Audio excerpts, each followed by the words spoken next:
Welcome to today's webinar on the Every Student Succeeds Act requirements for evidence-based interventions. This webinar is brought to you by the Turnaround Office at the Connecticut State Department of Education. My name is Jennifer Webb, and I'm an education consultant and the School Improvement Grant Manager within the Turnaround Office at the CSDE. I encourage you to reach out to me with any lingering questions you may have at the conclusion of this webinar or resources you would like to share. I'm joined today by Jennifer Michalak, my colleague from the Academic Office.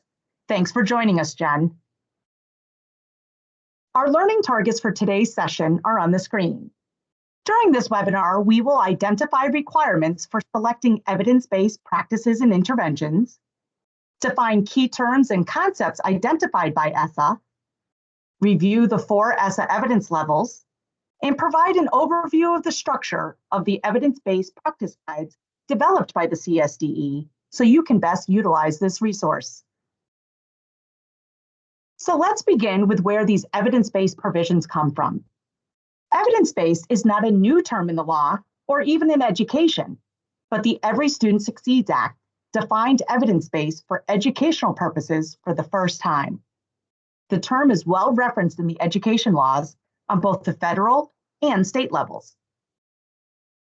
The Elementary and Secondary Education Act calls for the use of evidence-based activities, strategies, and interventions to accelerate student learning.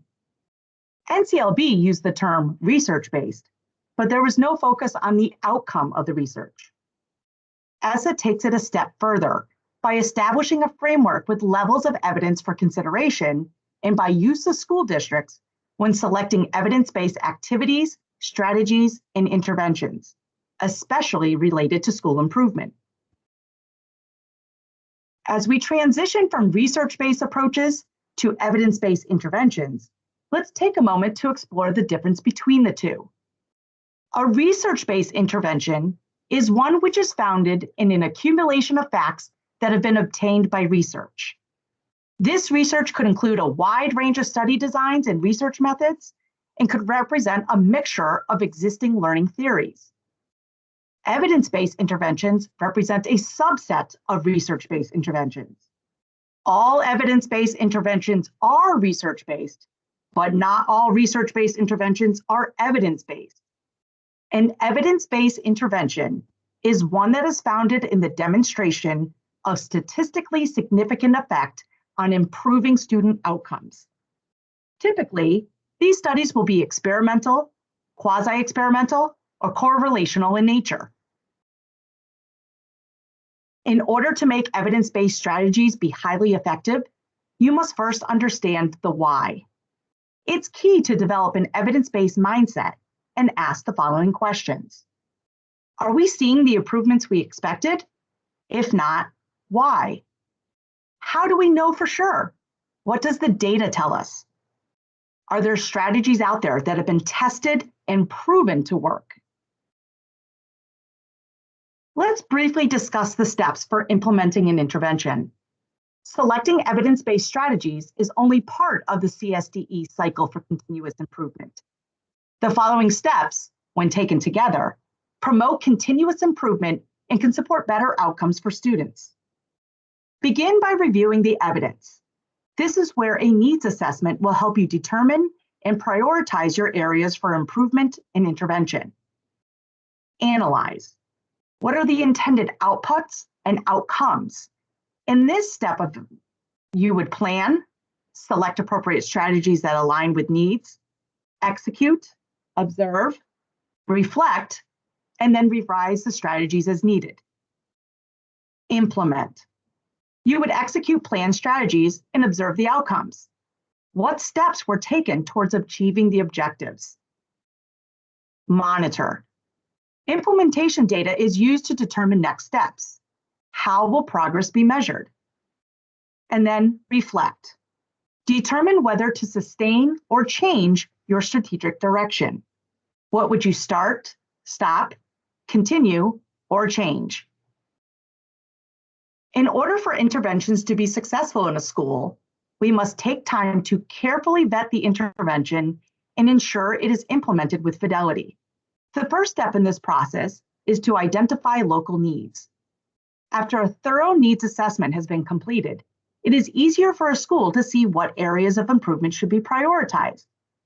The CSDE has a recently released resource, the Needs Assessment Toolkit, which will help you with this process.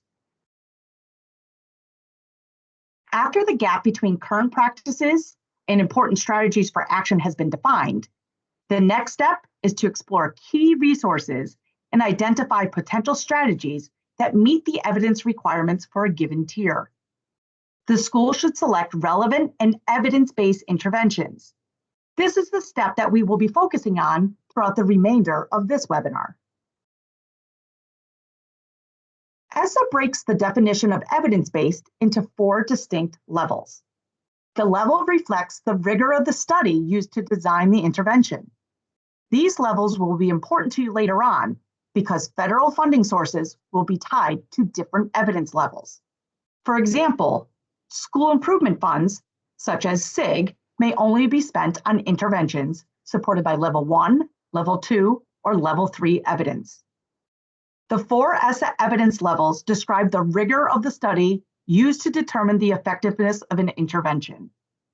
We will explore the levels beginning with Tier 4, the least rigorous standards, and ending with Tier 1, the most rigorous standard. Tier 4 demonstrates a rationale. Here, a well-specified logic model explains how the intervention is likely to improve outcomes. It is supported by rigorous research in the field, but based on existing research, the intervention cannot yet be defined as Tier 1, Tier 2, or Tier 3. However, based on this existing research and data, there's good reason to believe the intervention could improve a relevant student outcome.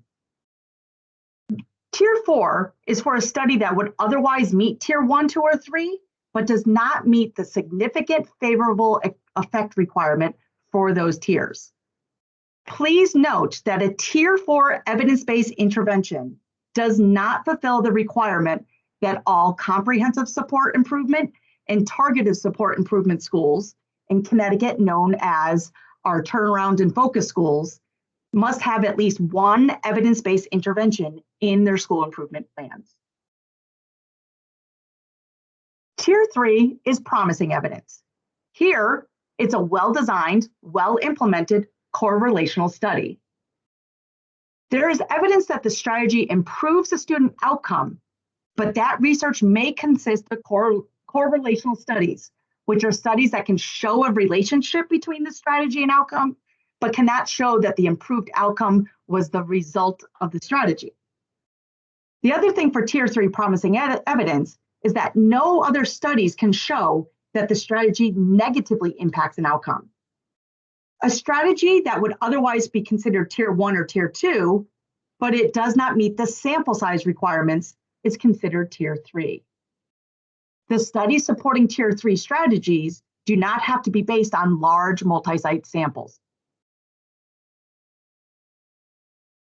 For Tier 2 moderate evidence, well-executed experimental or quasi-experimental studies. This is for match groups or an interrupted time series. These studies have found that the strategy improves a relevant outcome, such as reading scores or attendance rates. Students in these studies have not been randomly assigned, but researchers have used statistical matching methods that allow them to speak with confidence that the strategy results in an improved outcome. Tier 2 studies have a large multi-site sample, and either the population or the setting in the study are similar to your population and setting. Once again, no other studies can show that the strategy negatively impacts an outcome. Tier 1 is for strong evidence. It's supported by strong evidence from at least one well-designed, well-implemented experimental study, meaning it has randomized control groups. The studies showed that the strategy improves a relevant student outcome. In these studies, students have been randomly assigned to treatment groups or control groups so that researchers can speak with confidence that those who participate in the intervention strategy outperform those who do not. Tier 1 also has a large multi-site sample. But for this one, both population and setting in the study are similar to your population and setting in your district or school. When selecting interventions, it's important that we just don't look solely at the study type, but also take other factors into consideration in order to ensure it's a right fit and we can help support success. You should consider what resources are required to implement the intervention. Will the potential impact of this intervention justify the costs, or would more cost-effective interventions accomplish the same outcomes? What is the local capacity to implement this intervention? Are funds available? Do staff members have the needed skills? Is there buy-in for the intervention? How does this intervention fit into larger strategic goals and other existing efforts? And how will this intervention be sustained over time? A key resource that can be used to evaluate local fit of evidence-based practices is the Hexagon tool from the National Implementation Research Network.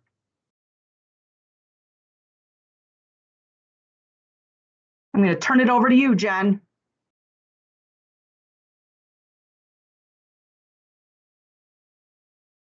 And you may be muted, Jen. Sorry about that. I thought I unmuted. Now that you have an idea of the evidence levels for ESSA, let's switch gears just a bit and look at the resources that will help your school to select evidence-based practices.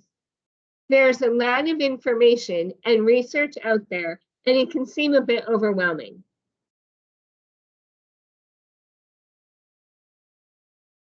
Over the past 4 years, the CSDE has published a suite of evidence-based practice guides intended to inform school and district decision-making regarding instructional and student support programming and to optimize the use of local, state, and federal improvement funds. The guides are meant to help ELAs quickly identify interventions that have already been evaluated and ranked. The various offices within the CSDE have collaborated to identify the leading practices that research suggests will increase the likelihood of improved student outcomes. The practices we identify in the guide are aligned to local, state, and long-term education goals.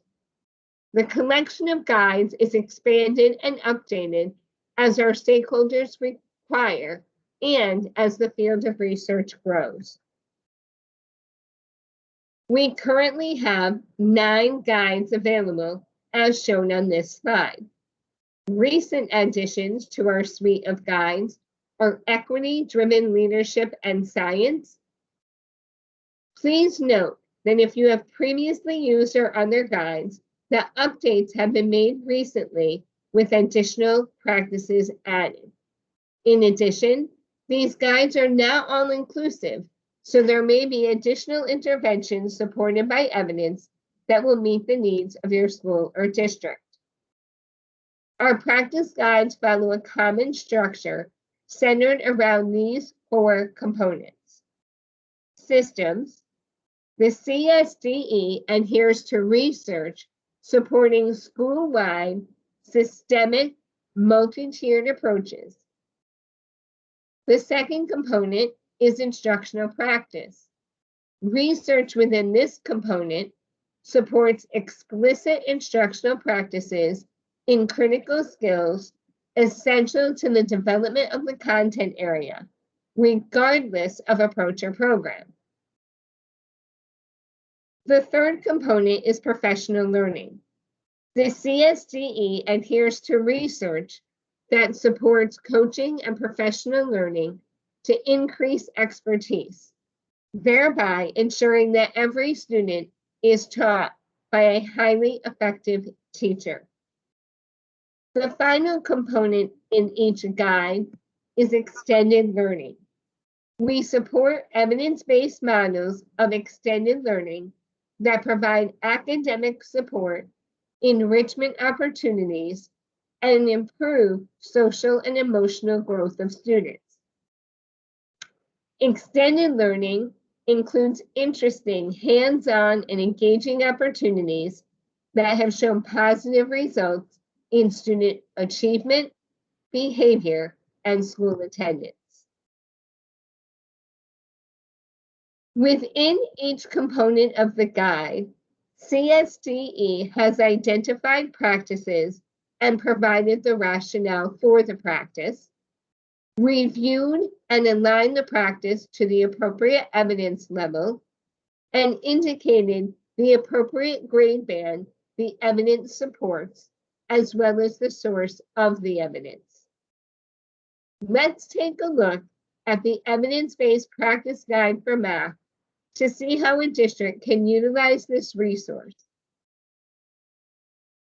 There is a landing page that contains all of the evidence-based practice guides. Opening the math guide, we will walk through how to read the guide. Beginning with systems, we know many schools identify meeting the needs of struggling learners as a priority. As seen in the guide, evidence to effectively do this supports providing explicit and systemic intervention instruction, particularly at the K-8 levels. Therefore, it may be necessary for a school to establish a robust math intervention program, including scheduling, staffing, and resources. The costs associated with this are eligible to be covered under funding because it meets the ESSA evidence level. This particular evidence level is Tier 1 strong.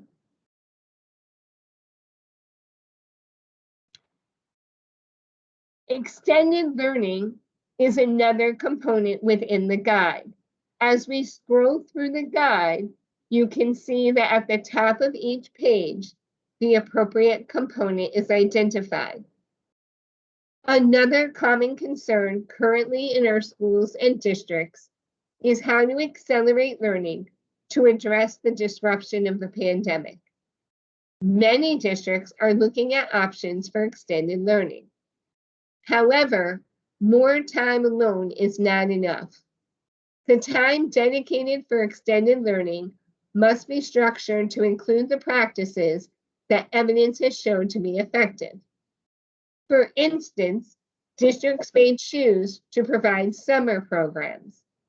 Strong evidence at the PK-8 level shows that an effective math summer program is one that is aligned to the regular school year curriculum. Therefore, as districts develop their summer programming, they need to ensure that the resources to implement the content aligns to the grade level standards. These are just two examples on how one might go about using these evidence guides.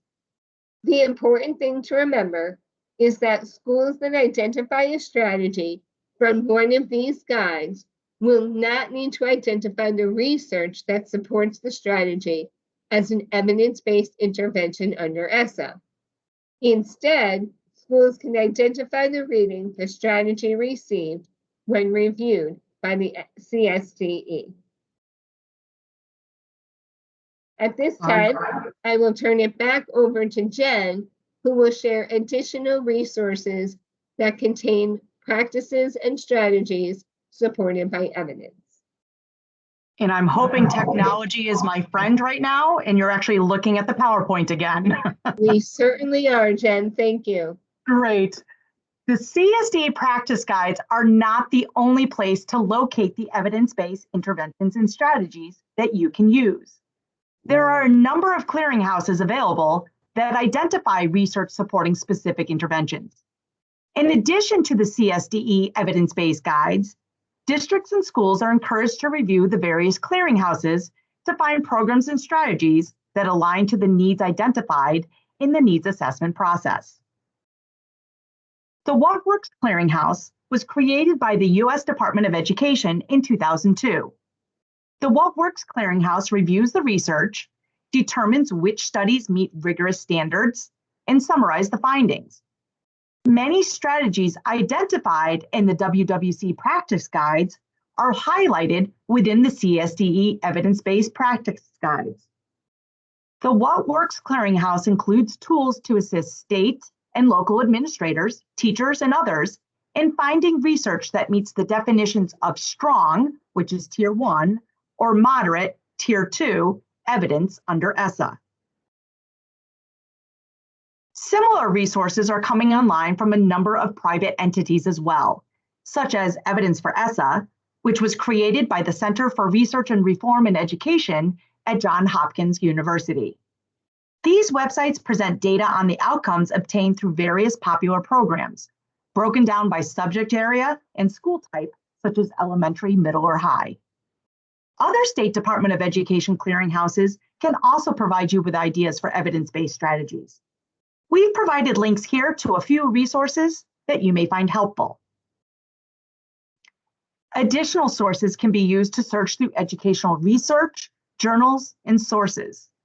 A few examples such as ERIC and Google Scholar have been hyperlinked here for your use. So you may be asking yourself, why would I use evidence-based strategies, practices, or interventions? The answer? Because these practices have been informed by research and proven to lead to improved educational outcomes. Evidence-based practices are a must under school improvement plan development, particularly for comprehensive support schools and those funded by the School Improvement Grant, in which Tiers 1 through 3 must be used. The evidence guides can also support evaluation of current initiatives and interventions that may be in place in your district or school already. And evidence-based practices are a part of many federal grant program applications, including Titles 1, 2, and 4. We thank you for participating in today's webinar. You've been provided with a brief overview of evidence-based interventions and the associated levels as defined by the Every Student Succeeds Act. For more detailed information about how evidence-based interventions may impact your school, we encourage you to review the non-regulatory guidance using evidence to strengthen educational investments provided by the U.S. Department of Education, which served as a resource for today's presentation. The guidance has been linked for your convenience on the CSDE School Improvement Grant resource page. If you have any questions regarding evidence-based interventions, or would like to share an evidence-based practice or interventions to add to our guides, please contact me at the CSDE Turnaround Office at jennifer.webb@ct.gov. Thank you for joining us today. Thanks, Jen. Thank you. Have a great day.